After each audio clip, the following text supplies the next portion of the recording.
بسم اللہ الحمد للہ الصلاۃ والسلام علی اشرف الانبیاء والمرسلین نبینا محمد صلی اللہ علیہ وآلہ وصحبہ اجمعین اما بعد رب اشرح لی صدری ویسر لی امری واحلل عقدۃ من لسانی یفقہوا قولی آمین یا رب العالمین۔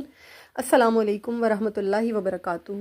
الرحیق المختوم میں آج انشاءاللہ ہمارا لیکچر نمبر 71 سٹارٹ ہو رہا ہے، اور آج کا میرا ٹاپک ہے غزوہ حدیبیہ، یا اسے صلح حدیبیہ بھی کہا جاتا ہے۔ غزوہ حدیبیہ یا صلح حدیبیہ یہ فتح مکہ کا اولین مرحلہ ہے، جس کے نتیجے میں امن و امان مستحکم ہوا اور اسلام کا پیغام دور و نزدیک ہر چھوٹے بڑے قبیلے تک پہنچ گیا۔ آج اس ٹاپک کے ذیل میں انشاءاللہ تعالیٰ میں آپ کے ساتھ بیت رضوان کا بھی ذکر کروں گی، اس کا پس منظر، اس کے حقائق و واقعات، تمام چیزیں آپ کے سامنے رکھنے کی کوشش کروں گی۔ پھر اس صلح حدیبیہ کے فوائد، اس کی حکمتیں، مسائل و احکام، انشاءاللہ تعالیٰ ان پر بھی بات کرنے کی کوشش کروں گی بإذن اللہ تعالیٰ۔ پھر اس کے علاوہ جو سورہ فتح کا نزول ہے اس کے اوپر بھی انشاءاللہ تعالیٰ بات کروں گی کہ اللہ تعالیٰ نے سورہ مبارکہ کو کس وقت نازل فرمایا، اس میں نبی کریم صلی اللہ علیہ وآلہ وسلم کی عدیم النظیر فضیلت بیان کی، آپ صلی اللہ علیہ وآلہ وسلم کے ذریعے سے مومنوں کو بشارتیں عطا فرمائیں اللہ تعالیٰ نے۔ پھر اللہ تعالیٰ نے رسول اللہ صلی اللہ علیہ وآلہ وسلم کی صفات جمیلہ کا تذکرہ فرمایا۔ پسماندگان حدیبیہ کے بارے میں قرآن نے کیا فیصلہ فرمایا۔ پھر جہاد مومنوں اور منافقوں میں حد فاصل ہے، اس کا بھی اللہ پاک نے کھل کر اظہار فرمایا سورہ فتح میں۔ پھر جہاد سے مستثنیٰ کون لوگ ہیں، اس کے بارے میں بھی آیات نازل فرمائیں۔ پھر کفار حدیبیہ میں اگر جنگ کرتے تو بھاگ کھڑے ہوتے، اللہ تعالیٰ نے یہ بھی واضح، یہ بھی بالکل روشن بینات عطا فرمائیں۔ تو سورہ فتح کو بھی انشاءاللہ تعالیٰ ذکر کروں گی آپ لوگوں کے ساتھ، کوشش کروں گی اس کے اوپر بھی بات ہو سکے۔ اور پھر ایک اور بہت خاص چیز کہ نبی کریم صلی اللہ علیہ وآلہ وسلم کا یہ جو یعنی یہ صلح حدیبیہ کا جو واقعہ تھا، اس میں مزید کچھ ایسے شر تھے جن میں سے خیر برآمد ہوئی، جن میں کہ حضرت ابو جندل اور ابو نذیر رضی اللہ تعالیٰ عنہما، ان سے متعلق بھی کچھ واقعات ہیں جو میں آپ کے سامنے رکھوں گی کہ کس طرح بعض دفعہ شر میں سے اللہ تعالیٰ خیر برآمد فرماتے ہیں۔ تو یہ اللہ کی اپنی تکوینی حکمتیں ہوتی ہیں۔ یہ تمام چیزیں اس ٹاپک کے ذیل میں بإذن اللہ تعالیٰ ہم پڑھیں گے، سمجھیں گے۔ اللہ سے دعا کرتے ہیں کہ اللہ تعالیٰ ہمیں سیکھنے کی، سمجھنے کی توفیق عطا فرمائے، اللہ تعالیٰ ہمیں نافع علم عطا فرمائے، عمل کرنے کی توفیق عطا کرے اس علم کو حاصل کر کے، اور اس کو سیکھنے، سمجھنے، پڑھنے میں ہم سے کوئی غلطی ہو جائے، کوئی کوتاہی ہو جائے، کوئی ہماری شارٹ کمنگ ہو، تو اللہ تعالیٰ اسے اپنی شان بے نیازی سے صرف نظر فرماتے ہوئے معاف فرما دے، درگزر فرما دے، اور اللہ تعالیٰ ہمیں نافع علم عطا فرمائے، ہماری نسلوں کے لیے اسے صدقہ جاریہ بنائے، ہمارے والدین کے لیے اسے صدقہ جاریہ بنائے، خود ہماری ذات کے لیے اس کو صدقہ جاریہ بنائے، اور اللہ تعالیٰ کے حبیب صلی اللہ علیہ وآلہ وسلم کی خوشنودی حاصل کرنے کا یہ بہت بڑا ذریعہ ثابت ہو۔ اللہ تعالیٰ ہم سے راضی ہو اور یہ سنتیں ہم اپنی زندگیوں میں شامل کر سکیں، ان پر عمل کرتے ہوئے جنتوں کے حقدار ٹھہریں، آمین یا رب العالمین۔ اپنے ٹاپک کو شروع کرتے ہیں۔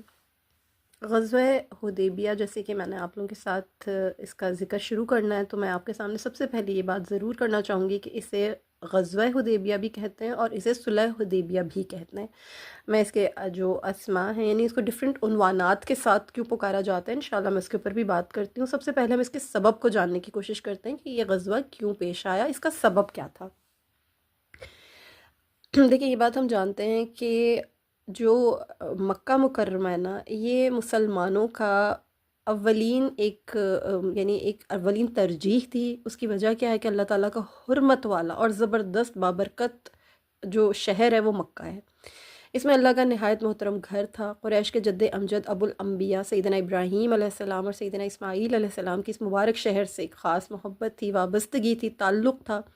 اور مسلمان اپنے خالق و مالک کی عبادت کرنے کے لیے بیت اللہ ہی کی طرف منہ کیا کرتے تھے۔ دوسری طرف اہل مکہ مسلمانوں کے ساتھ مستقل جنگ و جدال میں مصروف تھے، اور اس صورتحال میں مسلمان بیت اللہ کی زیارت سے محروم ہو کے رہ گئے تھے۔ ان کے دل دماغ ہر وقت بیت اللہ کی زیارت کا شوق اپنے اندر سمائے رکھتے تھے، لیکن وہاں جانے سے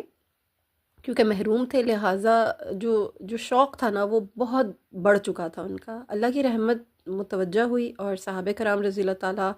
عنہم کے اوپر اللہ کی رحمت جو تھی وہ جب متوجہ ہوئی، تو اللہ نے اپنے پیارے حبیب صلی اللہ علیہ وآلہ وسلم کو خواب دکھایا کہ آپ صلی اللہ علیہ وآلہ وسلم اپنے صحابہ کرام رضوان اللہ علیہم اجمعین کے ساتھ بیت اللہ میں داخل ہو گئے ہیں، اور انہوں نے بیت اللہ کا طواف کیا ہے، اور آپ صلی اللہ علیہ وآلہ وسلم نے بیت اللہ کی چابیاں لی ہیں۔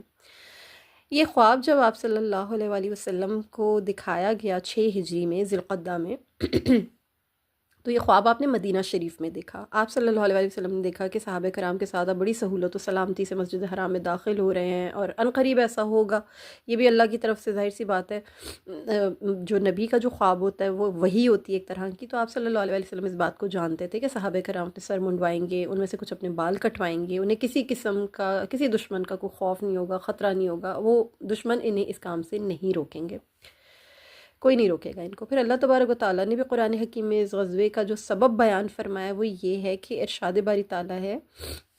جو کہ سورہ فتح میں اللہ پاک نے ارشاد فرمایا آیت نمبر 27 میں، تحقیق اللہ نے اپنے رسول کو خواب میں حق کے ساتھ سچی خبر دی کہ اگر اللہ نے چاہا تو تم اپنے سر منڈواتے اور بال کترواتے ہوئے مسجد حرام میں ضرور داخل ہوگے، تمہیں کسی سے کوئی اندیشہ نہیں ہوگا، بس اللہ ہی وہ بات جانتا تھا جو تم نہیں جانتے تھے، لہٰذا اس نے اس سے پہلے ہی ایک فتح جلد عطا کر دی. تو یہ نبی کریم صلی اللہ علیہ وآلہ وسلم کو جب خواب دکھایا گیا تو آپ صلی اللہ علیہ وآلہ وسلم نے یہ مدینہ شریف میں خواب دیکھا، اور آپ صلی اللہ علیہ وآلہ وسلم بہت خوش ہوئے یہ خواب دیکھ کر. اور آپ صلی اللہ علیہ وآلہ وسلم نے جب اپنے صحابہ کرام میں اس خواب کا ذکر کیا تو وہ بھی بہت خوش ہوئے، انہیں بھی بہت اشتیاق ہوا کہ اللہ کے رسول صلی اللہ علیہ وآلہ وسلم، اللہ کی طرف سے ہمیں بشارت ملی ہے تو ہمیں یقیناً عمرے کے لیے نکلنا چاہیے. تو یہ سبب تھا اس سفر کا کہ آپ صلی اللہ علیہ وسلم اپنے صحابہ کرام کے ساتھ عمرے کی نیت سے روانہ ہوئے. واقعات میں انشاءاللہ آپ لوگوں کے ساتھ جو ہے رکھتی ہوں ابھی سامنے، ٹاپک بائی ٹاپک انشاءاللہ. پھر ایک دوسری جو بات بہت اہم ہے وہ یہ ہے کہ اس کو غزوہ حدیبیہ کیوں کہا جاتا ہے، یعنی یہ صلح حدیبیہ کے نام سے بھی معروف ہے اور اسے غزوہ حدیبیہ بھی کہا جاتا ہے. یہ کیا وجہ ہے؟ دیکھیں، نبی کریم صلی اللہ علیہ وآلہ وسلم اس سفر کے موقع پر عمرے کا احرام باندھ کے تشریف لے گئے تھے. انہوں نے عمرے کا احرام باندھ رکھا تھا کیونکہ آپ عمرے ہی کے ارادے سے تشریف لے گئے تھے، لہٰذا یہ جو سفر تھا اس میں کوئی ایسی وجہ نہیں تھی کہ جس میں آپ کا ارادہ جنگ کرنے کا ہو یا غزوہ کرنے کا ہو یا کسی قسم کے بھی ہتھیار اپنے ساتھ لے جانے کا ہو، ایسا کوئی ارادہ نہیں تھا. لیکن حالات ایسی شکل اختیار کر گئے کہ اہل مکہ نے مزاحمت کی اور آپ صلی اللہ علیہ وآلہ وسلم کو عمرے جیسی عظیم عبادت و سعادت سے روکا. اس ضمن میں باہمی مذاکرات ہوئے جن کے نتیجے میں پھر نبی کریم صلی اللہ علیہ وآلہ وسلم مکہ نہیں جا سکے بلکہ حدیبیہ تک محدود رہے. آپ صلی اللہ علیہ وآلہ وسلم نے اہل مکہ سے 10 سال کے لیے صلح کی. سیرت نگار اور جو مورخین ہیں وہ اس بات میں متردد ہیں کہ نبی کریم صلی اللہ علیہ وآلہ وسلم اور آپ صلی اللہ علیہ وآلہ وسلم کے جو اصحاب ہیں ان کے سفر کو کس نام سے پکارا جائے. تو سیرہ ابن ہشام میں اسے امر الحدیبیہ یعنی معاہدہ حدیبیہ کہا جاتا ہے. تاریخ طبری میں اسے قصۃ الحدیبیہ کے نام سے جانا جاتا ہے یعنی واقعہ حدیبیہ. پھر باشمیل کی جو موسوعہ غزوات الکبریٰ ہے اس میں اس میں اس کو صلح حدیبیہ کے نام سے یعنی جانا جاتا ہے، اس میں اس کو صلح حدیبیہ کہا گیا ہے. پھر ابن عبد البر کی الدرر اور غزالی کی فقہ السیرہ میں، دونوں جو کتابیں ہیں ان میں اسے عمرۃ الحدیبیہ کہا جاتا ہے، اور اکثر محدثین اور اصحاب المغازی نے اسے غزوۃ الحدیبیہ کا عنوان دیا ہے. یعنی آپ یہ دیکھیں کہ اسے قصۃ الحدیبیہ بھی کہا گیا ہے، اسے امر الحدیبیہ بھی کہا گیا ہے، صلح حدیبیہ بھی کہا گیا ہے، عمرۃ الحدیبیہ بھی کہا گیا ہے اور غزوۃ الحدیبیہ بھی. یہ تمام عنوانات اسے دیے گئے ہیں. لیکن جو صحابہ کرام تھے نا، ان کے نزدیک سے غزوہ ہی کے نام سے موسوم کیا گیا. مثلا سیدنا ابو قتادہ رضی اللہ تعالیٰ عنہ بیان کرتے ہیں، اور یہ جو میں آپ کے سامنے حدیث رکھ رہی ہوں صحیح مسلم میں موجود ہے. حضرت سیدنا ابو قتادہ رضی اللہ تعالیٰ عنہ کے بقول انہوں نے رسول اللہ صلی اللہ علیہ وآلہ وسلم کے ساتھ غزوہ حدیبیہ میں شرکت کی. اسی طرح امام بخاری رحمہ اللہ نے یہ روایت بیان کی کہ سلمہ بن عقور رضی اللہ تعالیٰ عنہ فرماتے ہیں، میں نے رسول اللہ صلی اللہ علیہ وآلہ وسلم کے ساتھ 7 غزوات میں شرکت کی، یعنی 7 غزوات میں شرکت کی. چنانچہ وہ ان غزوات کا یوں ذکر کرنے لگے: غزوہ خیبر، غزوہ حدیبیہ، غزوہ حنین اینڈ سو آن، یعنی اور دیگر. یہ روایت جو ہے یہ سلمہ بن عقور رضی اللہ تعالیٰ عنہ کی ہے اور امام بخاری سے لائے ہیں، روایت ہے ان کی، انہوں نے روایت کیا ہے، انہوں نے یہ روایت بیان کی ہے. پھر اسی طرح سے امام ابن جریر طبری رحمہ اللہ سورہ فتح کی جو تفسیر ہے اس میں سیدنا انس بن مالک رضی اللہ تعالیٰ عنہ سے بیان کرتے ہیں کہ ہم غزوہ حدیبیہ سے واپس آ رہے تھے جبکہ اہل مکہ ہمارے اور بیت اللہ کے طواف کے مابین حائل ہو گئے تھے. اس وقت ہم انتہائی پریشان اور غمزدہ تھے. اس موقع پر اللہ تعالیٰ نے یہ آیت نازل فرمائی کہ اے نبی صلی اللہ علیہ وآلہ وسلم، بلا شبہ ہم نے آپ کو فتح مبین دی، یعنی انا فتحنا لکا فتحا مبینہ، یہ والی جو آیت ہے۔ نبی اکرم صلی اللہ علیہ وآلہ وسلم نے فرمایا مجھ پر ایسی آیت نازل ہوئی ہے جو مجھے ساری دنیا سے زیادہ محبوب ہے۔ تو یہ بات واضح ہو رہی ہے نا ان تمام الفاظ سے کہ عہد نبوی میں سے غزوہ حدیبیہ ہی کے نام سے جانا جاتا تھا،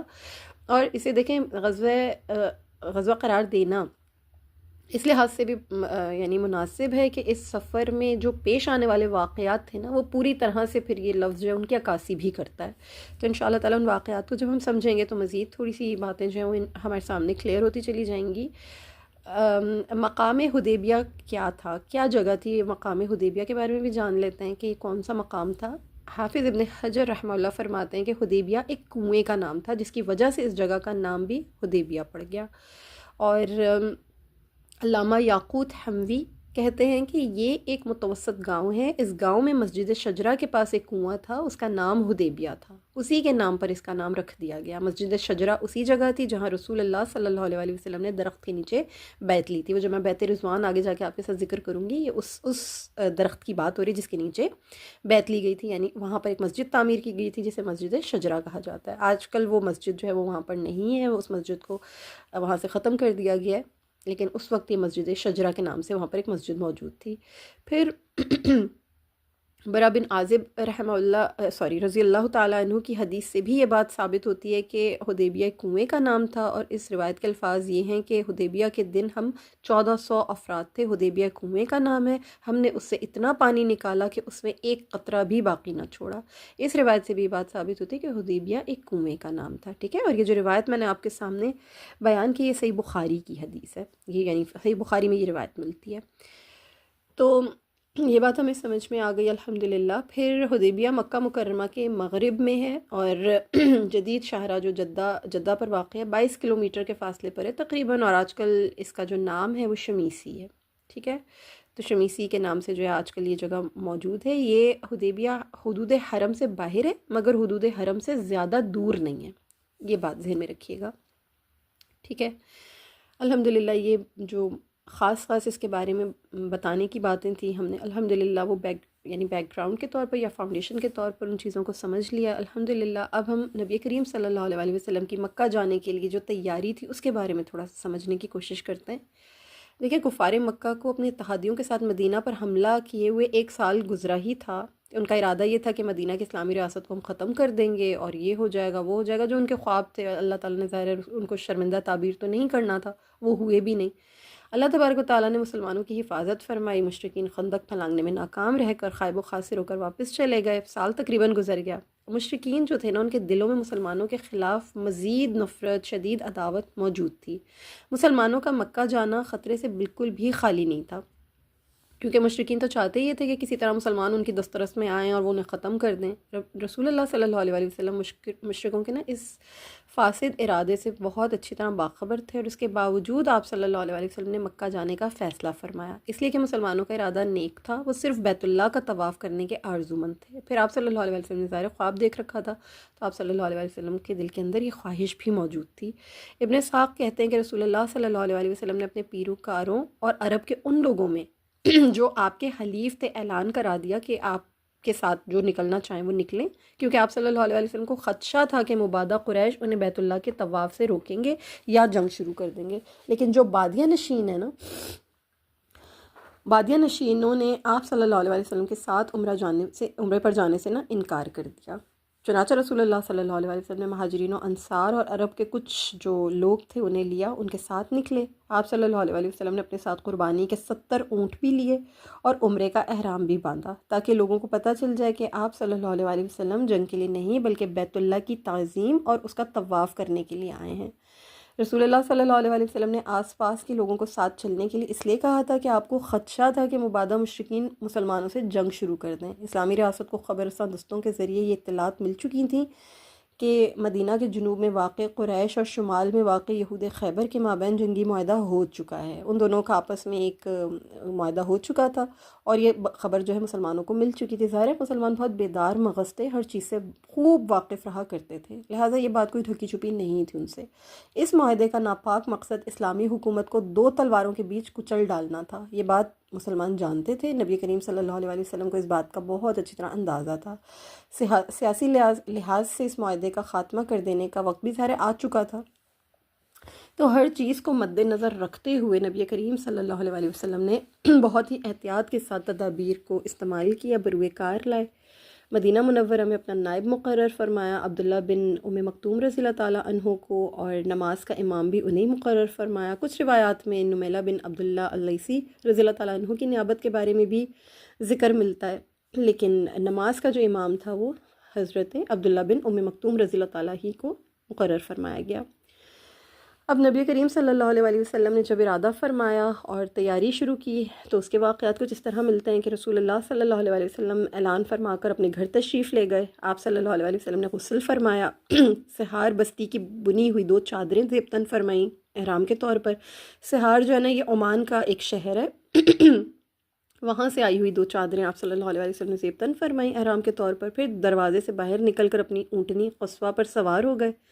آپ صلی اللہ علیہ وسلم کی زوجہ محترمہ سیدہ ام سلمہ رضی اللہ تعالیٰ عنہا آپ صلی اللہ علیہ وسلم کے ساتھ نکلیں۔ ام المومنین سیدہ ام سلمہ رضی اللہ تعالیٰ عنہا کے ساتھ دیگر خواتین میں ام عمارہ، ام منیق، اسمہ بنت عمر، ام عامر اشہلیہ رضی اللہ تعالیٰ عنہن بھی تھیں۔ آپ کے ساتھ صحابہ بھی نکلے۔ آپ صلی اللہ علیہ وسلم نے ذوالحلیفہ میں نماز ظہر ادا کی۔ ذوالحلیفہ کو آپ نے میقات کے طور پر وہاں پر نماز ظہر ادا کی تھی، میقات کے طور پر آپ لوگ وہاں رکے تھے، اور وہاں سے آپ لوگوں نے جو نیت تھی اس کی عمرے کی جو نیت تھی اور جو تلبیہ وغیرہ تھا وہاں سے کہنا شروع کیا تھا۔ ذوالحلیفہ میں نماز ظہر ادا کی، پھر اپنے اونٹ منگوائے، ان پر پالان ڈالے، ان میں سے متعدد اونٹ قبلہ رخ کھڑے تھے، ان کے کوہانوں کی دائیں طرف اشار کیا یعنی چیرا لگایا تاکہ انہیں پہچانا جا سکے کہ یہ قربانی کے جانور ہیں جنہیں ہدی کے جانور کہا جاتا ہے۔ یہ بھی کہا گیا کہ آپ صلی اللہ علیہ وسلم نے ایک اونٹ کو دائیں جانب اشار کیا تھا، اور پھر ناجیہ بن جندب رضی اللہ تعالیٰ عنہ کو حکم دیا کہ وہ باقی ماندہ اونٹوں کو اشار کریں اور قلادب پہنائیں۔ یہ 70 اونٹ تھے، ان میں ابو جہل کا وہ اونٹ بھی تھا جو رسول اللہ صلی اللہ علیہ وسلم کو بدر کے روز غنیمت میں ملا تھا۔ اس اونٹ کو آپ صلی اللہ علیہ وسلم نے ذوالجدر کی چراگاہ میں چھوڑ رکھا تھا۔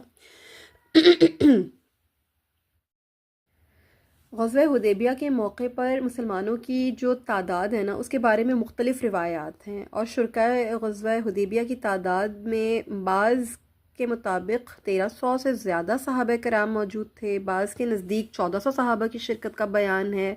بعض کے نزدیک 1500 صحابہ، بعض کہتے ہیں 700 صحابہ کی شرکت تھی، بعض 1525 صحابہ کی شرکت کا بیان کرتے ہیں، بعض 1540 صحابہ بیان کرتے ہیں، بعض کہتے ہیں 1700 افراد شامل تھے، اور بعض 1800 کی تعداد کا بھی بیان کرتے ہیں۔ لیکن جو راجے معلوم ہوتی ہے نا جو یعنی روایت، وہ 1400 صحابہ کی معلوم ہوتی ہے ان کی تعداد، کیونکہ سیدنا جابر بن عبداللہ رضی اللہ تعالیٰ عنہ سے مروی یہ صحیح ترین روایت ہے، جسے صحابہ میں سے برہ بن عازب، معقل بن یسار اور سلمہ بن الاکو رضی اللہ تعالیٰ عنہم نے بھی بیان کیا ہے۔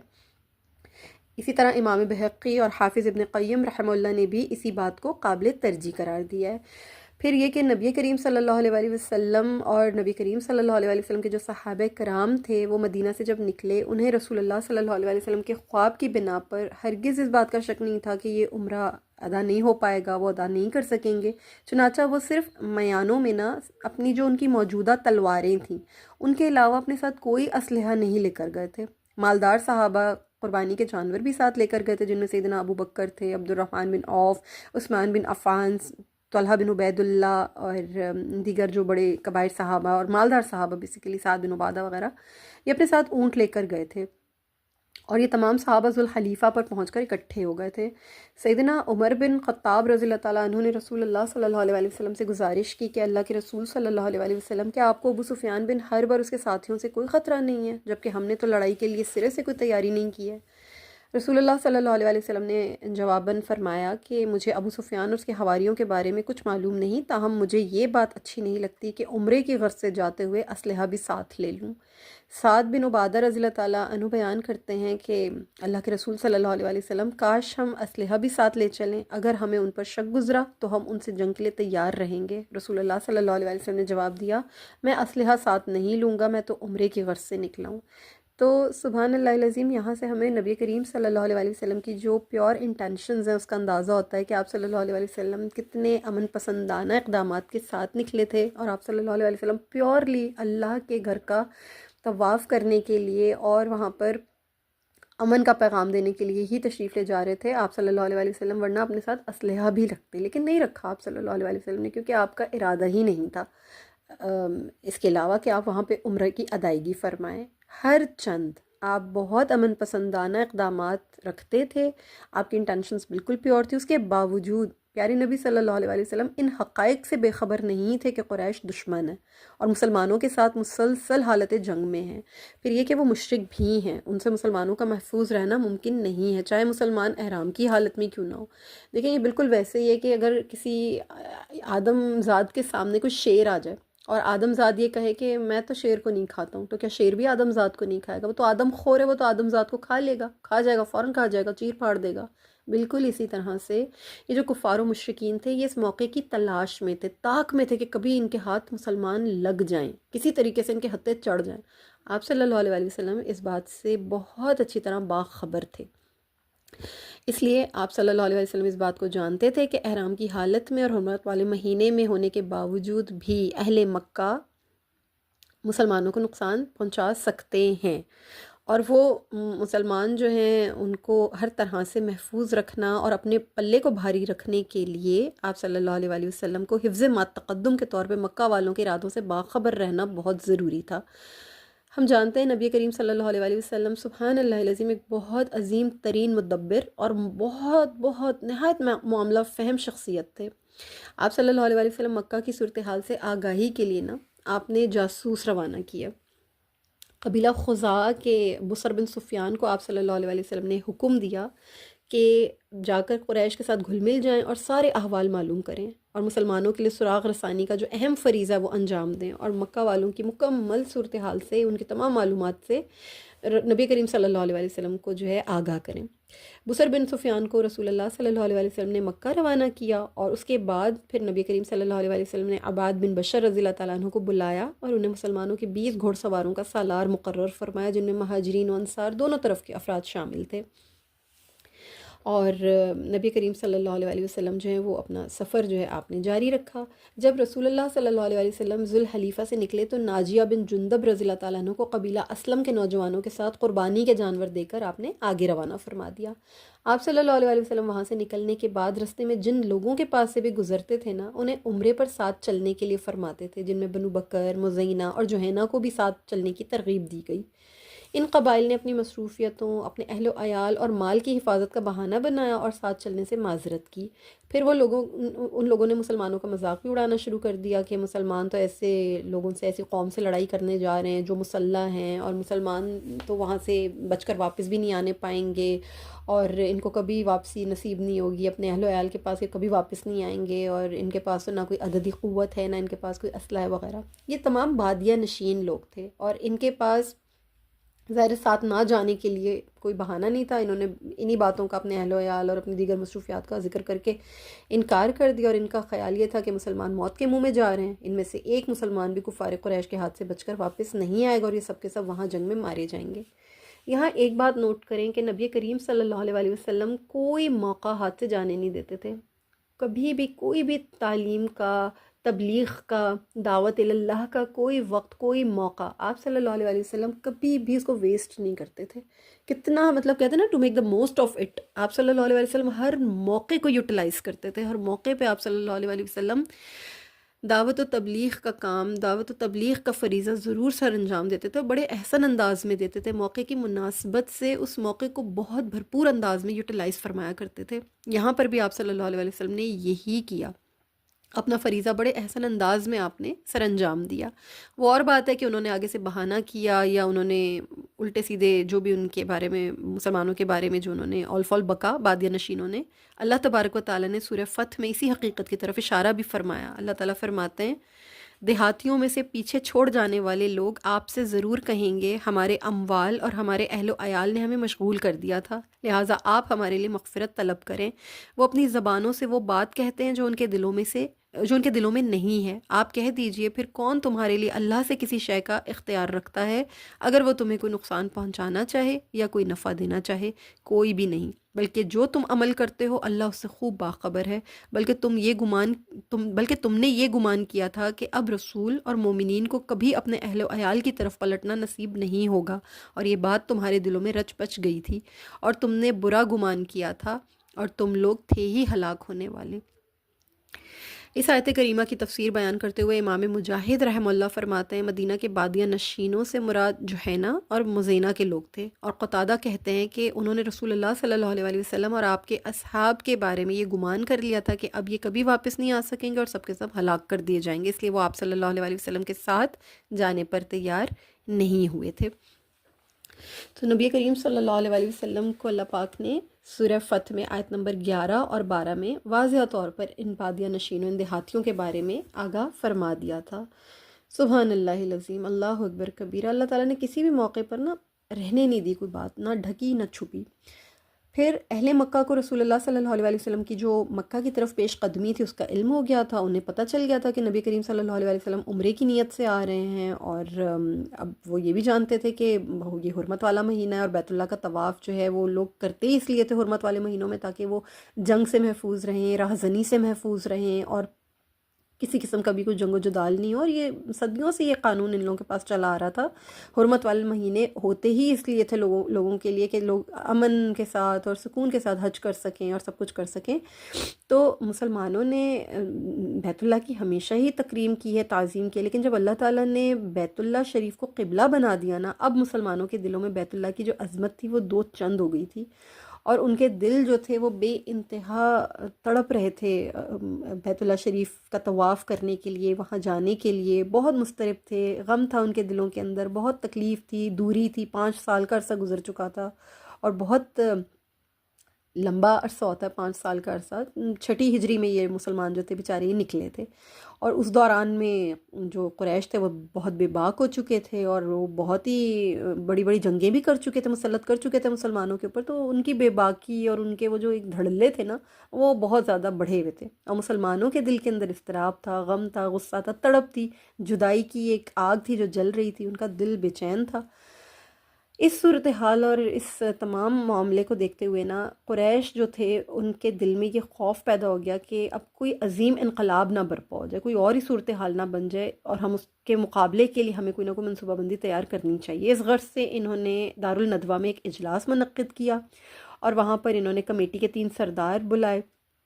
اکرمہ بن ابو جہل، صفوان بن امیہ اور سہیل بن عمر العامری. انہوں نے جو ہے وہاں پر پورا پلان کیا، اور انہوں نے کہا کہ اب مسلمان جو ہیں وہ عمرے کے بہانے سے آئے ہیں، ہم پر فوج چڑھائیں گے، عربوں میں اپنا دبدبہ بٹھائیں گے، اور بزور قوت ہم پر چڑھ دوڑیں گے. ہمارے اور ان کے درمیان جو ہے حالت جنگ ہے، اب ہم ان کو کسی قیمت پر بھی مکہ میں داخل نہیں ہونے دیں گے. انہوں نے بذریعہ طاقت مسلمانوں کو روکنے کا منصوبہ تیار کیا، اور انہوں نے جو وہاں پر جو معاہدہ کیا، جو دارالندوہ میں بیٹھ کے انہوں نے پلاننگز کی، جو اسٹریٹجک پلاننگ تھی، اس میں سب سے پہلا پلان انہوں نے یہ بنایا کہ تمام قریش جو ہتھیار اٹھا سکتے ہیں اور جنگ کر سکتے ہیں وہ جنگ کے لیے تیار رہیں. دوسرا پلان یہ تھا کہ قریش کے حلیف قبائل جتنے بھی ہیں نا ان سے مطالبہ کیا جائے کہ مسلمانوں کے مقابلے میں قریش کی مدد کریں. تیسرا پلان یہ تھا کہ جنگ کے لیے بھاری فنڈ جمع کرنا ہے تاکہ ان حلیفوں کا خرچہ برداشت کیا جائے جو قریش کی مدد کے لیے آئیں گے. چوتھا پلان یہ تھا کہ مسلمانوں کو مکہ میں داخل نہ ہونے دیا جائے، انہیں بزور طاقت حدود حرم سے باہر ہی روک دیا جائے. پانچواں پلان یہ تھا کہ قریش اپنے اہل و عیال کو ساتھ لے کر حدود حرم سے باہر نکلیں تاکہ مسلمانوں کو قریش کے اس ارادے کا پتہ چل جائے کہ وہ ہر صورت انہیں مکہ میں داخل نہیں ہونے دیں گے، داخلے سے روکیں گے. چھٹا پلان یہ تھا کہ گھڑ سواروں کے دستے بنائے جائیں اور ان کی قیادت خالد بن ولید کو دی جائے. ساتواں پلان یہ تھا کہ یہ دستے مسلمانوں کو روکنے کے لیے مکہ اور مدینہ کی مرکزی شاہراہ پر حدود حرم کے قریب پڑاؤ ڈالیں تاکہ مسلمانوں کو یقین ہو جائے کہ قریش نے مکہ میں ان کا داخلہ روکنے کا فیصلہ کر رکھا ہے. آٹھواں پلان یہ تھا کہ انٹیلیجنس کے ماہرین تیار کیے جائیں جو مسلمانوں کی عددی جو قوت ہے، یعنی جتنی بھی ان کے نمبر آف مین ہیں وہ، پھر ان کی نقل و حرکت، جو بھی ان کے مووز ہیں، وہ تمام دیگر جتنے بھی حالات ہیں ان کی دم رپورٹ پہنچاتے رہیں. یہ منصوبہ فوراً نافذ ہو گیا. تمام جنگجو قریش جو تھے وہ مسلح ہو گئے، انہوں نے اپنا اسلحہ اٹھا لیا اور حلیف قبائل کو بھی انہوں نے اپنا ساتھ دینے پر آمادہ کر لیا. احبیشی قبیلے کا سردار حلیس بن علقمہ اور بنو ثقیف کا سردار عروہ بن مسعود، یہ بھی قریش کے ساتھ عامل ہے دونوں. اس سارے لشکر کے جو جنگجو تھے ان کی تقریباً جو تعداد تھی وہ 8,000 تھی، جو مسلمانوں سے لڑنے کے لیے سر بکف بیٹھے ہوئے تھے، وہ سب کے سب موجود تھے وہاں پر، ایک ہو گئے تھے سارے، اور فوجی ہیڈ کوارٹر ان لوگوں کا ترتیب دے دیا گیا۔ قریش نے ان مشترکہ افواج کے ساتھ مل کر مکہ کے مغربی جانب بلدہ کے علاقے میں پڑاؤ ڈالا، اور وہاں انہوں نے اپنے ساتھ اپنے بچوں کو، اپنی عورتوں کو بھی ملا لیا۔ خالد بن ولید کو 200 سواروں کے ساتھ اس شاہراہ پر متعین کر دیا جہاں سے مسلمانوں کے گزرنے کا امکان تھا۔ خالد بن ولید نے قرہ الغمیم کے مقام پر پڑاؤ ڈال دیا، اور جو ان کے انٹیلیجنس کے جو قریش تھے 10 نوجوانوں کو منتخب اس کے لیے کیا گیا کہ 10 نوجوان جو ہیں وہ منتخب کیے جائیں۔ ان کی قیادت حکم بن عبد مناف کو سونپی گئی، اس نے انہیں تقسیم کر کے ان کی ڈیوٹی ان پہاڑوں پر لگا دی جو راستے میں واقع تھے، جن سے نبی کریم صلی اللہ علیہ وسلم اور آپ صلی اللہ علیہ وسلم کے اصحاب کا گزر ہونا تھا۔ پہلے آدمی کو جو بات بھی سنائی دی یا دکھائی دی وہ دوسرے آدمی تک پہنچا دے گا، دوسرا تیسرے تک پہنچائے گا، تیسرا چوتھے، بدرجہ بدرجہ بدرجہ، یعنی درجہ بدرجہ ہوتے ہوتے بلدہ میں قریش کی جو مرکزی قیادت ہے بات وہاں تک پہنچ جاتی۔ یوں مسلمانوں کی لمحہ لمحہ رپورٹ جو تھی وہ قریش تک پہنچنے لگی۔ اس طرح وہ مسلمانوں کی آمد سے پہلے ہی بہتر منصوبہ بندی کے قابل اور لڑائی کے لیے بالکل تیار ہو گئے۔ قریش اپنے پورے جتھے سمیت بلدہ میں مقیم تھے، انہیں وہاں قیام کے دوران کھانے پینے اور جو دیگر جو ان کی ضروریات تھی وہ پوری کرنے کے ساتھ ساتھ اپنے جو حلیف آئے ہوئے تھے حلیفوں کی ضرورتوں کا بھی انتظام کرنا تھا۔ اس سلسلے میں جو حلیفوں کے تمام ضروریات کا انتظام تھا، اس سلسلے میں 4 قریشی سردار، سہیل بن عمر، اکرمہ بن ابی جہل، صفوان بن امیہ اور خویتب بن عبد العزیٰ، ان 4 سرداروں نے، قریشی سرداروں نے سب اخراجات برداشت کیے۔ دوسری طرف جو بصر بن سفیان تھے، جب وہ وہاں پر مکہ میں اہل مکہ کی معلومات لینے کے لیے پہنچے، وہاں جا کر انہوں نے جب دیکھا کہ قریش کی نقل و حرکت اور یہ تمام حالات جو بھی تھے انہوں نے اچھی طرح سے اندازہ لگایا، اور ان کو اندازہ ہو گیا کہ مسلمانوں کو بیت اللہ میں داخل ہونے سے یہ روکیں گے، اور مصمم ارادہ کیے بیٹھے ہیں یہ لوگ، تو وہ واپس آئے اور نبی کریم صلی اللہ علیہ وسلم کو جو اس وقت غدیر الذات الاشتات تک پہنچ چکے ہوئے تھے، نبی کریم صلی اللہ علیہ وسلم، یہ علاقہ اسفان کے علاقے سے پہلے آتا ہے، وہاں آپ صلی اللہ علیہ وسلم پہنچ چکے تھے، تو بصر بن سفیان جو ہیں یہ وہاں پہنچے، نبی کریم صلی اللہ علیہ وسلم کی خدمت میں عرض گزار ہوئے اور تمام اطلاع دے دی۔ یہ سن کر آپ صلی اللہ علیہ وسلم نے فرمایا کہ قریش پر افسوس، انہیں جنگوں نے تباہ کر دیا، کیا اچھا ہوتا کہ وہ مجھے عرب کے دوسرے لوگوں سے لڑنے بھڑنے دیتے، اگر وہ مجھ پر غالب آ جاتے تو قریش کا مقصد پورا ہو جاتا، اور اگر اللہ تعالیٰ مجھے ان لوگوں پر غالب کر دیتا تو وہ بھی اسلام قبول کر لیتے اور صحیح سلامت رہتے، اور اگر اسلام قبول نہ کرتے تب بھی قوت کے ساتھ تو لڑتے۔ قریش نے کیا سمجھ رکھا ہے، اللہ کی قسم جو دین اللہ نے مجھے دے کر بھیجا ہے میں اس کے غلبے کے لیے ان سے لڑتا رہوں گا حتیٰ کہ اللہ تعالیٰ اس دین کو غالب فرما دے یا میری گردن تن سے جدا ہو جائے۔ اللہ اکبر، سبحان اللہ العظیم۔ نبی کریم صلی اللہ علیہ وسلم نے 2 ٹوک الفاظوں میں یہ بات فرمائی، اور آپ صلی اللہ علیہ وسلم سمجھ چکے تھے کہ یہ جو کچھ بھی یہ لوگ کر رہے ہیں، ان کے جو بھی ارادے ہیں، جو بھی ان کے معاملات ہیں، مقاصد ہیں، وہ تمام نبی کریم صلی اللہ علیہ وسلم اچھی طرح سے بھانپ چکے تھے۔ پھر آپ صلی اللہ علیہ وسلم نے اب جب یہ بات اچھی طرح سے سمجھ لی کہ انہوں نے رستے میں اس طرح سے رکاوٹیں پیدا کرنے کا ان کا ارادہ ہو چکا ہے، تو نبی کریم صلی اللہ علیہ وسلم نے ظاہر ان سے لڑنا مناسب نہیں سمجھا تھا۔ آپ صلی اللہ علیہ وسلم تو اس ارادے سے نہ تشریف لائے تھے، نہ آپ صلی اللہ علیہ وسلم کی کوئی ایسی انٹینشنز تھیں، تو آپ صلی اللہ علیہ وسلم صلح رحمی فرمانا چاہتے تھے، شفقت فرمانا چاہتے تھے۔ آپ صلی اللہ علیہ وسلم نے اپنا راستہ بدل لینا مناسب سمجھا اور فرمایا ہمیں اس راستے سے ہٹا کر دوسرے راستے سے کون لے جائے گا۔ ناجیہ بن جندب رضی اللہ تعالیٰ عنہ کہتے ہیں کہ یہ ارشاد سن کر میں نے کہا، اللہ کے رسول صلی اللہ علیہ وسلم، میرے ماں باپ آپ پر قربان ہوں، میں آپ کو لے جاتا ہوں۔ تو اس طرح سے نبی کریم صلی اللہ علیہ وسلم نے جو اپنا راستہ بدلا، اور آپ صلی اللہ علیہ وسلم جس دوسرے راستے سے ہوتے ہوئے، یعنی کہ جب راستہ تبدیل کیا گیا، مسلمانوں کے لیے راستہ بہت دشوار گزار تھا، سنگلاخی راستہ تھا، تمام لوگ وادی کے کنارے نرم زمین پر پہنچے، تو پھر آپ صلی اللہ علیہ وسلم نے لوگوں کو حکم دیا کہ سب کہو اللہ تعالیٰ سے، یعنی سب کہو ہم اللہ تعالیٰ سے بخشش کے طالب ہیں اور اس کے حضور توبہ کرتے ہیں۔ پھر فرمایا اللہ کی قسم یہ وہی خطہ ہے، یعنی جس کا ذکر قرآن میں ہے، وَقُولُوا حِطَّةٌ، یعنی جسے کہنے کی بنی اسرائیل کو تاکید کی گئی مگر انہوں نے نہیں کہا۔ تو نبی کریم صلی اللہ علیہ وسلم نے لوگوں کو حکم دیا کہ دائیں طرف مقام حمص کے درمیان اسی راستے پر چلو جو سنیت المرار کی طرف جا نکلتا ہے۔ لشکر مکہ کی زینی جانب حدیبیہ کی طرف چل پڑا، اور اس یعنی اس راستے پر چلتا رہا اور اس قدر احتیاط کے ساتھ اور اتنی آہستگی سے چلتا رہا کہ کسی کو ان کی نقل و حرکت کی کوئی کان و کان بھی خبر نہیں ہو سکی۔ نبی کریم صلی اللہ علیہ وسلم جنگ سے بچنا چاہتے تھے، کیونکہ ظاہر ہے حرمت والے مہینوں میں احرام کی حالت میں بیت اللہ کے طواف کی نیت سے آپ نکلے تھے صلی اللہ علیہ وسلم۔ کس طرح ممکن تھا کہ آپ صلی اللہ علیہ وسلم کسی بھی قسم کا کوئی مس ایڈونچر چاہتے یا آپ صلی اللہ علیہ وسلم کو خون خرابہ چاہتے؟ ہرگز نہیں۔ اور پھر یہ بھی وجہ تھی کہ آپ صلی اللہ علیہ وسلم قریش کی زندگی کے آرزو مند تھے، کیونکہ آپ صلی اللہ علیہ وسلم کو یہ امید تھی کہ اگر یہ مسلمان ہو گئے تو اسلام کے لیے بہترین سرمایہ ثابت ہوں گے۔ آپ صلی اللہ علیہ وسلم کا فرمان مبارک ہے کہ تم خاندان عرب کے متعلق پوچھتے ہو، ان میں سے جو زمانہ جاہلیت میں بہتر تھے وہی اسلام میں بھی بہتر ہیں، بشرط یہ کہ وہ دین میں فقاہت حاصل کر لیں۔ سبحان اللہ العظیم۔ صحیح بخاری کی حدیث ہے کہ نبی کریم صلی اللہ علیہ وسلم کو کتنی امید تھی۔ دیکھیں یہ بات ہم سب کو پتہ ہے کہ جو یہ قبیلہ قریش کے جو لوگ تھے نا، یہ اہل عرب میں سب سے زیادہ فصیح اللسان لوگ تھے، سب سے ذہین و فطین لوگ تھے، معاشرے میں بھی ان کا ایک اعلیٰ مقام تھا، ایک ان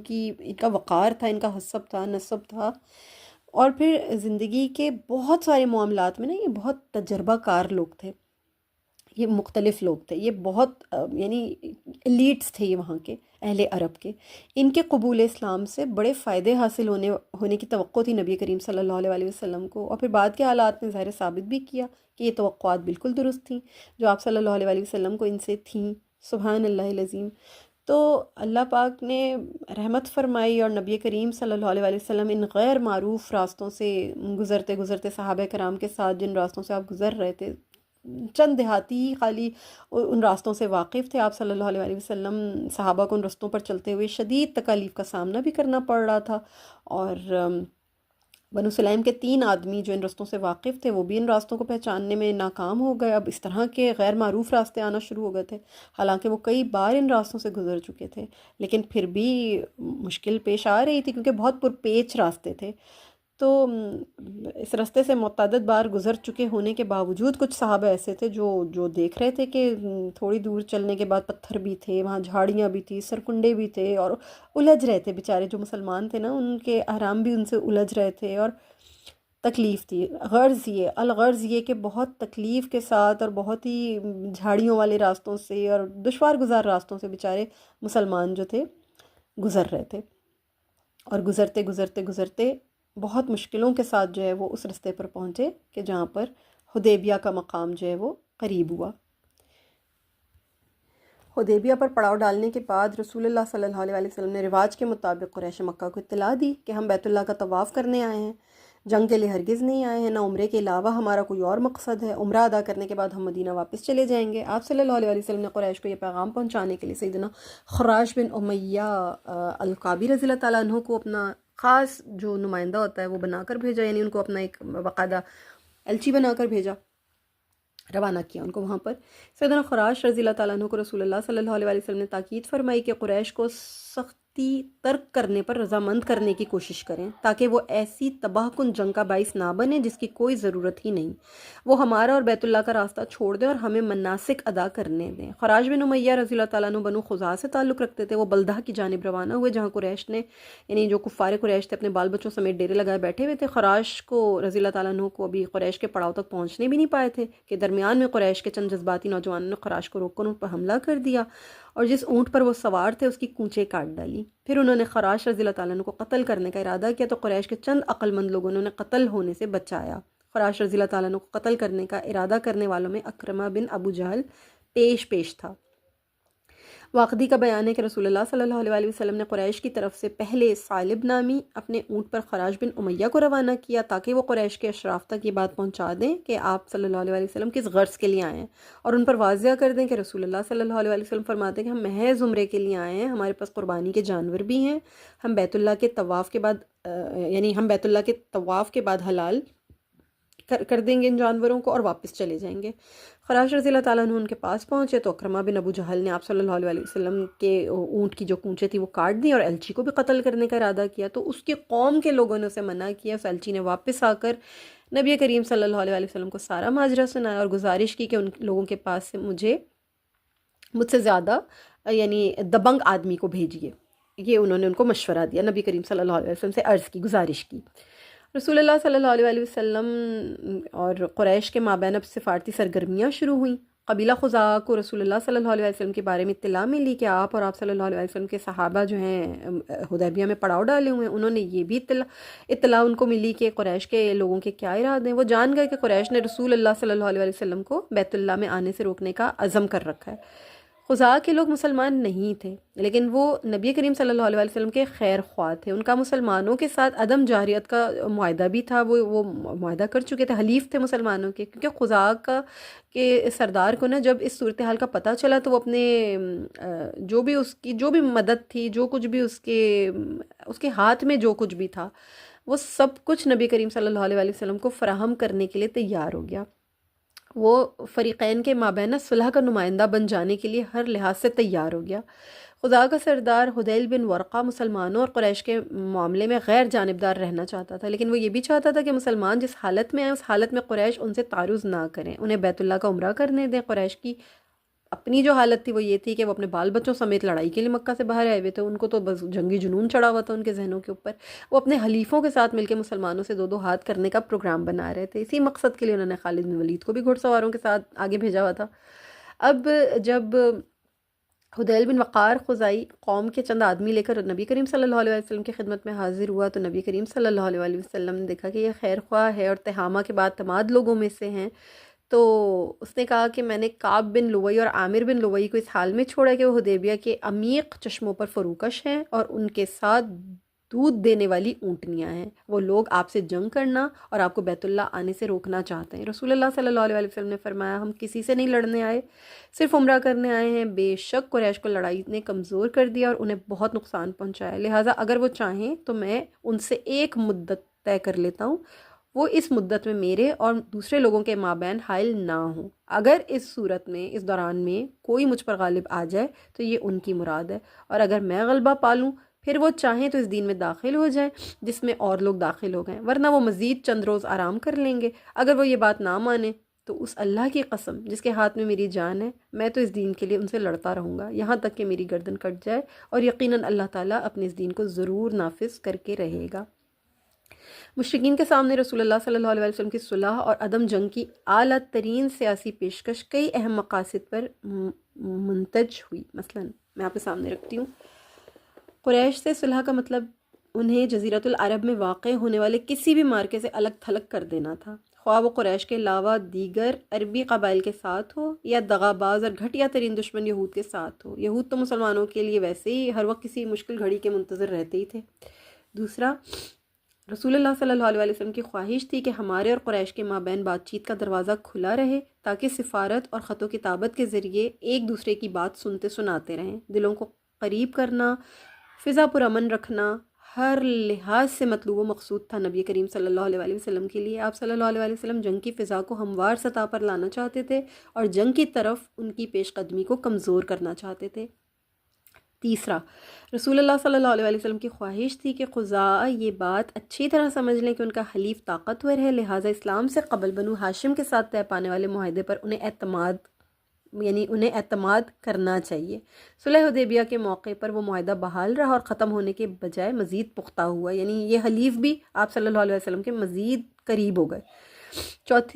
جو چوتھا مقصد تھا وہ یہ تھا کہ اہل عقل و دانش اور صاحب ضمیر لوگ جب رسول اللہ صلی اللہ علیہ وسلم کی باتیں سنیں گے اور وہ بیت اللہ کی زیارت کے لیے آئے ہیں، مشرک اس قدر صفاق ہیں کہ انہیں بیت اللہ کی زیارت جیسی مقدس عبادت بھی نہیں کرنے دے رہے ہیں، انہیں واپس جانے پر مجبور کر رہے ہیں، اس کے باوجود وہ بیت اللہ کی زیارت پر مصر ہیں، تو یہ جو اہل دانش لوگ ہیں نا، یہ نبی کریم صلی اللہ علیہ وسلم کی حمایت کے لیے اٹھ کھڑے ہوں گے، یعنی انہیں ٹرو کلرز نظر آئیں گے حق کے اور باطل کے، تو وہ حمایت کے لیے کھڑے ہو جائیں گے نبی کریم صلی اللہ علیہ وسلم کے لیے، ان کے دلوں میں نرم گوشہ پیدا ہو جائے گا، اور جس کے نتیجے میں جو آپ صلی اللہ علیہ وسلم کا موقف ہے وہ طاقتور ہو جائے گا اور قریش کا موقف کمزور ہوتا چلا جائے گا۔ یہ بھی آپ صلی اللہ علیہ وسلم کی ایک حکمت تھی۔ پھر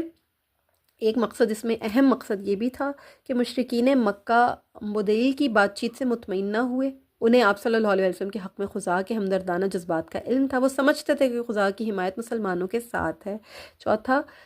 یعنی چھٹا یہ تھا مقصد کہ رسول اللہ صلی اللہ علیہ وسلم نے بدیل بن ورقہ کو جو جواب دیا، اس کا یہ نتیجہ سامنے آتا ہے کہ اطاعت گزاری یا اس تک پہنچنے کے لیے نرم پہلو اختیار کرنا چاہیے، خواہ ایسا کرنا ضروری نہ بھی ہو، لیکن جو نرم خوئی ہے نا وہ بہت کام آتی ہے۔ آپ صلی اللہ علیہ وسلم نے انہی بڑے کریمانہ اسلوب سے جواب دیا اور اپنی طبعی خوش خلقی کی بنا پر اس ناراضی کا اظہار نہیں ہونے دیا جو دل میں موجود تھی، کیونکہ جس نیکی کی بجا آوری کے لیے آپ صلی اللہ علیہ وسلم گھر سے نکلے تھے، اس طرح اس تک پہنچنے کی امید کی جا سکتی تھی۔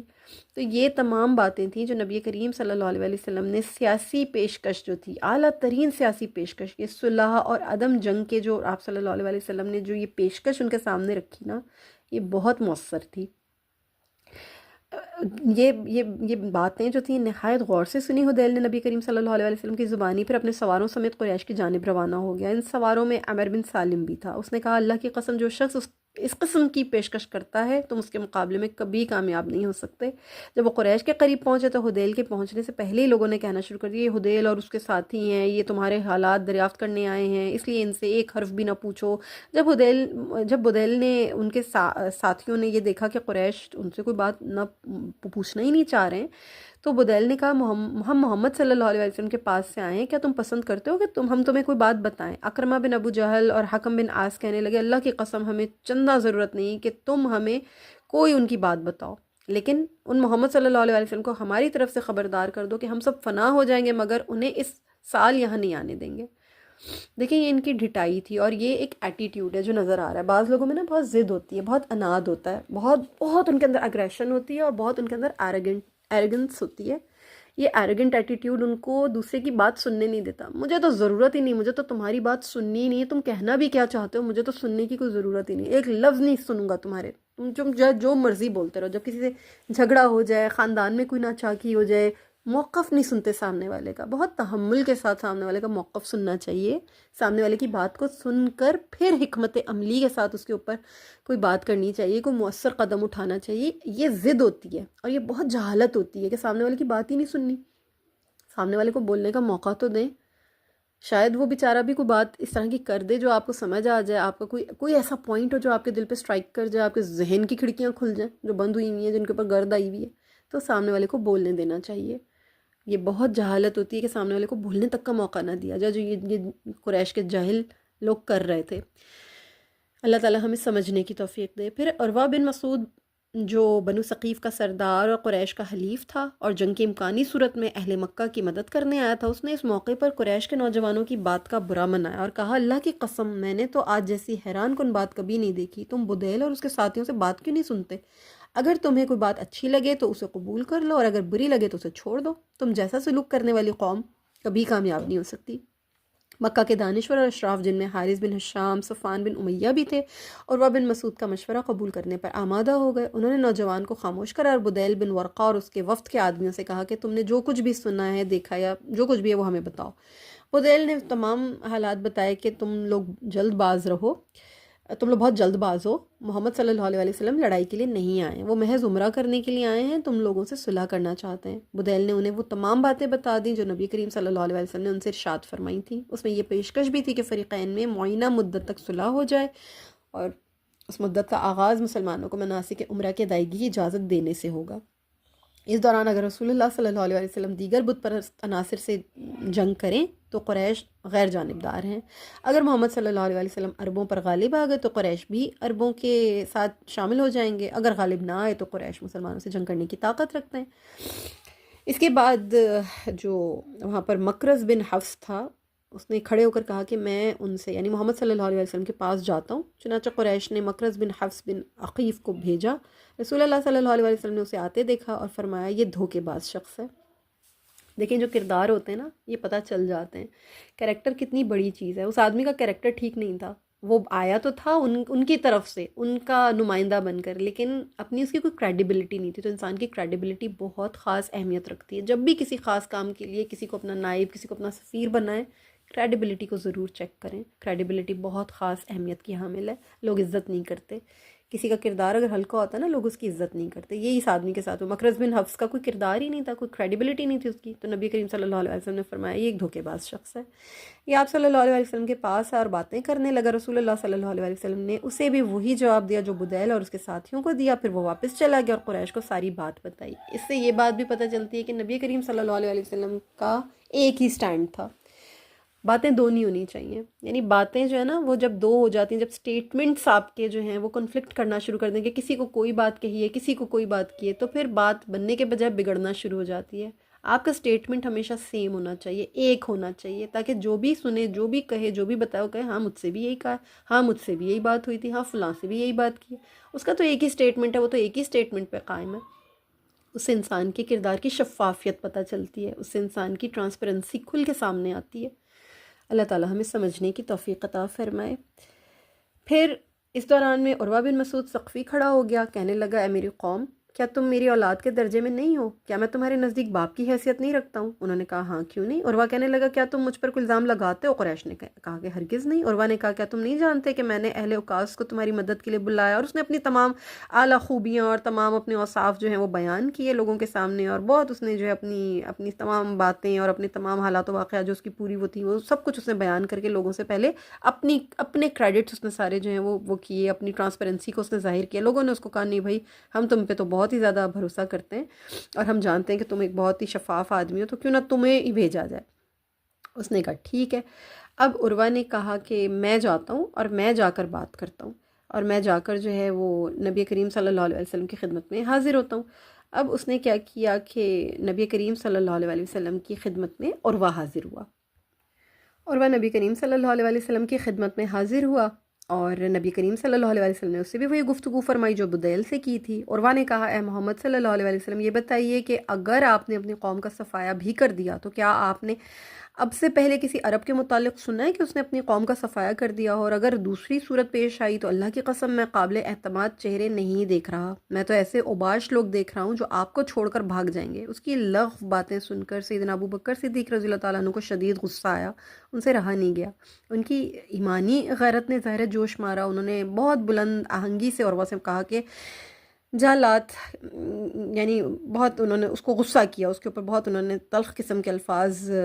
ادا کیے, اور کہا کہ اس ذات کی قسم جس کے ہاتھ میں میری جان ہے, اگر تمہارا مجھ پر ایک احسان نہ ہوتا جس میں بدلہ میں نہیں دے سکا تھا تو یقیناً میں تمہاری اس بات کا جواب تمہیں ضرور دیتا. عروہ کے اوپر نا حضرت ابو بکر صدیق رضی اللہ تعالیٰ عنہ کا ایک احسان تھا جو عروہ ادا نہیں کر سکا تھا. تو حضرت ابو بکر صدیق رضی اللہ تعالیٰ عنہ کا جو تلخ جملہ تھا وہ سننے کے بعد عروہ نے انہیں یہ جواب دیا. خیر, عروہ نے مسلمانوں پر نفسیاتی حرب آزمانے کی کوشش کی تاکہ انہیں نفسیاتی طور پر شکست دے دے, اسی لیے وہ خوب بڑھ چڑھ کر باتیں کرتا رہا. اس نے قریش کی جنگی قوت, ان کا موقف, جنگی تیاری, تمام حال نہایت مبالغہ آرائی سے بیان کیا اور قریش کو فائدہ پہنچانا چاہا. اس تدبیر سے اس نے نفسیاتی طور پر مسلمانوں کی صفوں میں انتشار پھیلانے اور جو سالار اعلیٰ کے اعتماد کو ٹھیس پہنچانے کے جو حربے تھے وہ استعمال کرنے شروع کیے. اس کے علاوہ کہ مسلمانوں کے لیے مشکلات پیدا کرنا چاہیے تاکہ ان کے ارادے کو پسپا کر دیا جائے, خیالات پر برا اثر ڈالا جائے. مذاکرات کے دوران مسلمانوں کے خلاف نفسیاتی جنگ کے جو مختلف انداز اختیار کیے گئے نا, ان میں یہ بہت ہی مؤثر حربہ تھا. مگر یہ تمام حربے مسلمانوں کے گہرے ایمان, استقامت, مضبوط جو ان کی صف بندی تھی اس کے آگے بیکار ثابت ہوئے. مسلمانوں کو اللہ تعالیٰ نے بڑی اونچی شان دے رکھی تھی. عروہ بن مسعود سے مذاکرات کے دوران مسلمانوں کے امتیازی اوصاف سامنے آئے. ان میں سے انتہائی تعجب خیز واقعہ وہ تھا جو اصحاب رسول کی قوت ایمانی کی دلیل کے طور پر سامنے آیا, اور واضح ہوا کہ دین اسلام میں عام جو عربی اور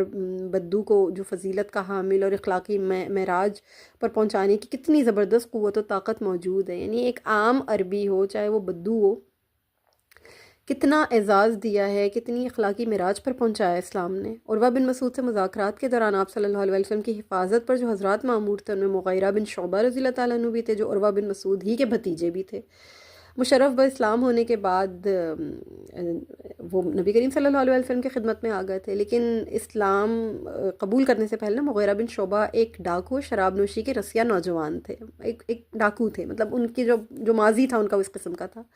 اسلام سے وابستہ ہونے کے بعد ان کی اللہ تعالیٰ نے کایا پلٹ دی تھی. اب اللہ تعالیٰ کے فضل و کرم سے وہ ایک ممتاز اور بہت ہی عظیم مومن بن چکے تھے. جنگ کے بادلوں سے اٹی ہوئی فضا میں رسول اللہ صلی اللہ علیہ وسلم کی حفاظت کی ذمہ داری کا امتحان ان پر آ گیا. مذاکرات کے دوران جاہلیت کی عادت کے مطابق فریق مخالف جو تھے نا وہ اپنے ہم منصب کی داڑھی پر ہاتھ لگایا کرتے تھے. اسی عادت کے زیر اثر عروہ بن مسعود بھی بار بار گفتگو کے دوران رسول اللہ صلی اللہ علیہ وسلم کی داڑھی مبارک کو پکڑنے لگا. مغیرہ بن شعبہ رضی اللہ تعالیٰ عنہ رہا نہیں گیا ان کے چہرے پر خود چڑھائے ہوئے کھڑے ہوئے تھے. نبی کریم صلی اللہ علیہ وسلم کے پہلو میں ان کی حفاظت پر مامور تھے. جب انہوں نے یہ حرکت دیکھی تو ان کو بہت طیش آیا. انہوں نے اپنے چچا کو سختی سے ڈانٹ کر کہا کہ اپنے ہاتھ مطلب نا ان کے ہاتھ پر تلوار کا دستہ مارتے ہوئے کہا کہ خبردار رسول اللہ صلی اللہ علیہ وسلم کی داڑھی مبارک سے اپنا ہاتھ ہٹا ورنہ یہ ہاتھ واپس نہیں آئے گا. نبی مکرم صلی اللہ علیہ وسلم مشرک چچا اور مومن بھتیجے کے معاملے پر تبسم فرما رہے تھے. چونکہ مغیرہ بن شعبہ رضی اللہ تعالیٰ عنہ اپنے جنگی لباس کی وجہ سے ملبوس تھے اس جنگی لباس میں, تلوار بھی سونتے ہوئے تھے. تو جو ان کا جو ذرہ تھا نا اور خود ان نے چڑھایا ہوا تھا, عروہ نے ان کو پہچانا ہی نہیں. عروہ نے غصے سے کہا کاش مجھے پتہ چل جائے کہ تم کون ہو. اس نے پوچھا کہ اے محمد صلی اللہ علیہ وسلم یہ کون ہے؟ رسول اکرم صلی اللہ علیہ وسلم نے فرمایا یہ تمہارا بھتیجا مغیرہ بن شعبہ ہے.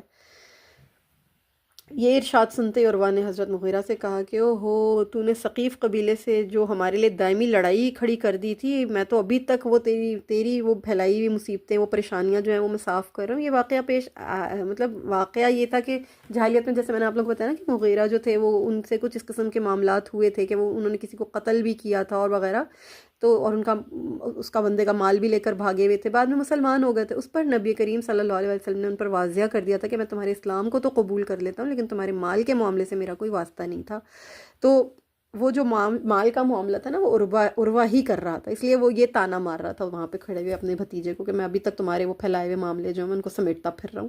خیر بہرحال عروہ مذاکرات میں ناکام رہا. واپسی پر اس نے آ کے قریش کو مسلح تصادم سے ڈرایا. کہنے لگا میری قوم اللہ کی قسم میں بادشاہوں کے دربار میں بھی وقت لے کر گیا ہوں اور قیصر و کسریٰ اور نجاشی کے درباروں میں بھی جا چکا ہوں. اللہ کی قسم میں نے کسی بادشاہ کو اس قدر صاحب عظمت نہیں پایا کہ اس کے ساتھی کی اتنی تعظیم ہوئی ہو, وہ اپنے ساتھی کی اتنی تعظیم کرتے ہوں جتنی محمد صلی اللہ علیہ وسلم کے ساتھی ان کی تعظیم کرتے ہیں. اللہ کی قسم وہ تھوکتے بھی تھے تو نہ کسی نہ کسی آدمی کے ہاتھ پر پڑتا تھا اور وہ شخص ان کے لعاب دہن کو اپنے جسم پر مل لیتا تھا, اور اگر انہیں کوئی حکم دیتے تو ہر شخص اسے بجا لانے میں ایک دوسرے پر سبقت لے جانے کی کوشش کرتا. جب وہ وضو کرتے تو ہر شخص وضو کا پانی حاصل کرنے کی کوشش کرتا. وہ جب گفتگو کرتے تو سب پر خاموشی چھا جاتی. ان کے دلوں میں آپ کی تعظیم کا یہ عالم تھا کہ آپ کو نظر بھر کر دیکھ بھی نہیں سکتے تھے. انہوں نے تمہارے سامنے ایک بھلی صورت رکھی ہے, تم اسے قبول کر لو. یہ جو عروہ نے دیکھا تھا نا, صحیح اندازہ لگایا تھا ہر چیز کا, ہر بات کو وہ صحیح جانتا تھا اور ہر چیز کو صحیح جان کر مستحکم رائے قائم کی. اس نے جا کر بتایا کہ تم لوگ جو کمزور رائے سے بچو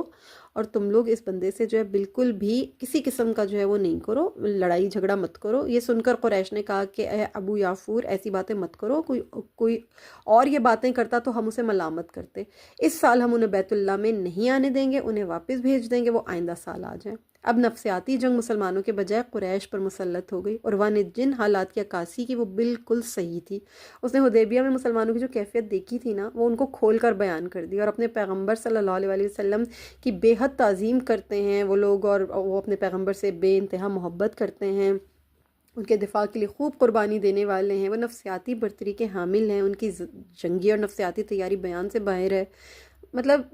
ان شارٹ کہ عروہ کی باتوں میں قریش کے لیے براہ راست تنبیہ تھی کہ وہ جلد بازی نہیں کریں اور نبی کریم صلی اللہ علیہ وسلم سے جنگ مول نہ لیں. عین ممکن ہے کہ جنگ کے نتائج مسلمانوں کے حق میں نکلیں. عروہ کی باتوں نے قریش کی قیادت کو پریشان کر دیا. وہ معاملے کی سنگینی اس حد تک اندازہ ہی نہیں لگا سکے تھے. قریشی قیادت پر جو ثقیف کے سردار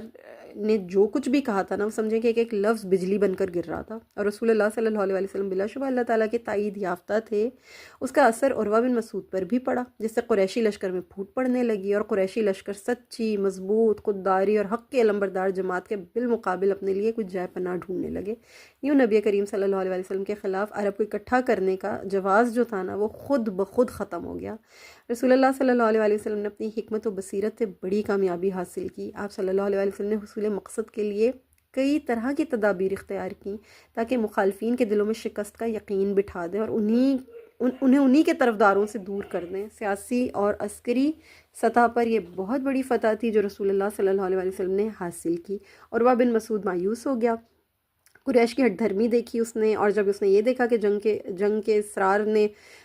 یعنی منع کر رہا ہے، اس کے باوجود قریش جو ہے وہ جنگ پر اصرار کر رہے ہیں، تو عروہ نے کہا کہ ٹھیک ہے، تم لوگوں کو جو کرنا تم لوگ کرو، میں ایک خود مختار سردار ہوں، اور میں تم لوگوں کی جارحانہ ضد، ڈھٹائی اور ہٹ دھرمی کی وجہ سے جو ہے میں تم لوگوں کے ساتھ نہیں ہوں، اور وہ مسلح تصادم جو ہے میں بالکل نہیں چاہتا ہوں۔ اور وہ اپنے لوگوں کو لے کر جو ہے وہاں سے پلٹ گیا، اس نے اپنے لوگوں کو جو ہے واپس لیا اور اس نے ان لوگوں کا ساتھ چھوڑ دیا۔ قریش جو تھے جب انہوں نے دیکھا کہ یہ تو عروہ جو ہے یہ تو واپس چلا گیا ہے، عدم دلچسپی لے رہا ہے، تو پھر ان کے بھی جو ارادے تھے وہ کمزور ہونا شروع ہوئے، اور ان کو اس بات کا احساس ہونا شروع ہو گیا کہ یہ جو ہم کرنے جا رہے ہیں شاید اس میں ہم جو ہے کامیاب نہیں ہو سکیں گے، اور ہم جو مسلمانوں کو کمزور سمجھ رہے ہیں یہ ہماری غلطی ہے۔ اس کے بعد انشاءاللہ تعالی جو کچھ بھی ہوا میں آپ لوگوں کو اگلے لیکچر میں بتاؤں گی، ہم اس کو کنٹینیو رکھیں گے، یہ بھی جاری ہے۔ آج ہم نے جتنا سیکھا ہے، جتنا سمجھا، اللہ ہمیں سمجھنے کی توفیق عطا فرمائے۔ ہم تحمل کے ساتھ پڑھ رہے ہیں، ہم سمجھ کر پڑھ رہے ہیں، ہم رک کر پڑھ رہے ہیں، ہمیں کوئی جلد بازی نہیں کرنی ہے، ہمیں اچھی طرح سے ان واقعات کو سمجھنا ہے تاکہ نبی کریم صلی اللہ علیہ وسلم کی ایک ایک نقل و حرکت سے ہم اپنی زندگیوں میں تبدیلی پیدا کر سکیں، ہم اپنی زندگی میں خیر اور بھلائی کی راہیں ڈھونڈ سکیں اور ہموار کر سکیں۔ آمین یا رب العالمین۔ آج اللہ تعالیٰ اسے ہم سے قبول فرمائے۔ اگلے ٹاپک میں انشاءاللہ یعنی اگلے لیکچر میں انشاءاللہ اسی ٹاپک کو کنٹینیو کریں گے بإذن اللہ تعالیٰ۔ السلام علیکم ورحمۃ اللہ وبرکاتہ۔